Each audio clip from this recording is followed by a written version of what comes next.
ہمارے YouTube channel گلدستہ میں خوش آمدید۔ پیارے بچوں، آج کی کہانی ہے جادوئی برتن اور لالچی کسان کی۔ تو چلیے کہانی شروع کرتے ہیں۔ سرسبز پہاڑوں کے درمیان ایک چھوٹا سا گاؤں تھا جس کی آبادی بہت زیادہ نہیں تھی۔ گاؤں کے زیادہ تر لوگ کھیتی باڑی کرتے تھے، سادہ زندگی گزارتے، ہر دکھ سکھ میں ایک دوسرے کا ساتھ دیتے اور ان نعمتوں کی شکر گزاری کے ساتھ زندگی گزارتے جو اللہ نے ان کو عطا کی تھیں۔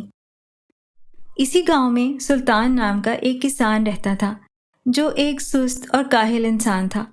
وہ کام کم کرتا اور خیالی دنیا میں رہتا۔ وہ صرف یہی چاہتا تھا کہ کوئی معجزہ ہو جائے اور وہ گاؤں کا سب سے امیر آدمی بن جائے۔ اور پھر ایک دن کیا ہوا؟ سلطان اپنے کھیت کے قریب زمین میں کھدائی کر رہا تھا جب اس کی کدال کسی سخت چیز سے ٹکرائی۔ وہ زمین پر بیٹھا اور احتیاط سے مٹی ہٹائی۔ ارے یہ کیا؟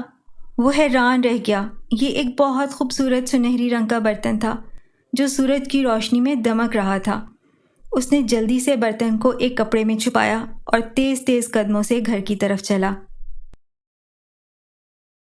ذہن میں منصوبے بنا رہا تھا کہ اس برتن کو مہنگے داموں بیچ کر وہ کتنا امیر ہو سکتا ہے۔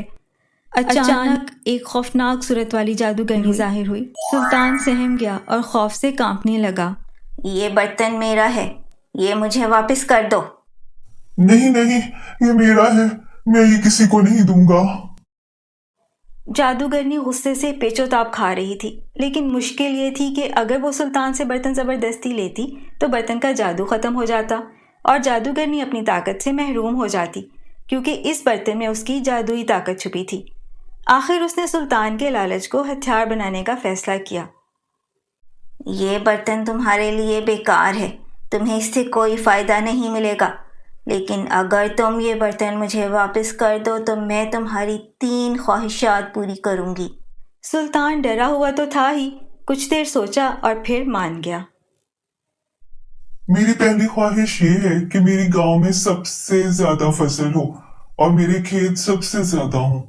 اس بار جب فصل کی کٹائی ہوگی تو تمہارے گودام اور گھر کے سب خالی کمرے اناج سے بھر جائیں گے، لیکن یاد رکھنا ہر خواہش کی ایک قیمت ہوتی ہے اور وہ قیمت تمہیں چکانی ہوگی۔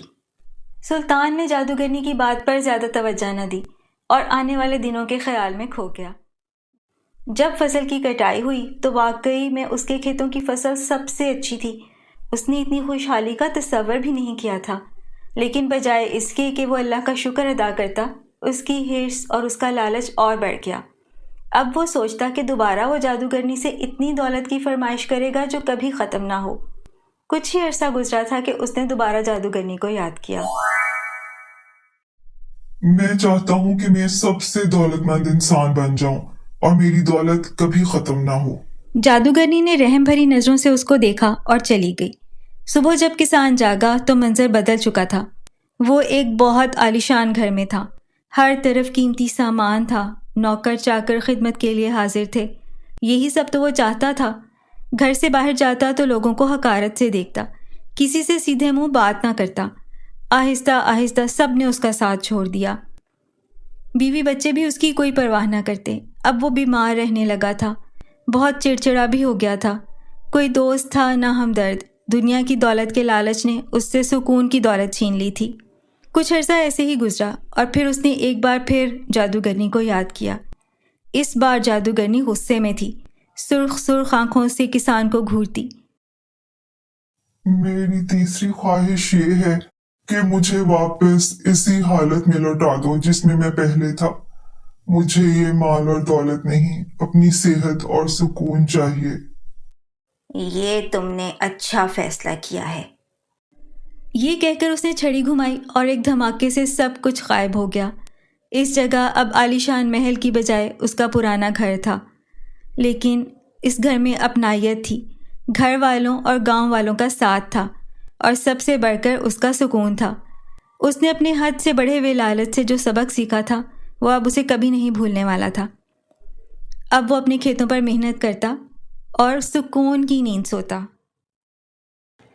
جی پیارے دوستو، کیسی لگی آپ کو آج کی کہانی؟ اگر کہانی اور ویڈیو پسند آئی ہو تو ویڈیو کو لائک اور چینل کو سبسکرائب ضرور کریں۔ اپنا بہت سا خیال رکھیں۔ اللہ حافظ۔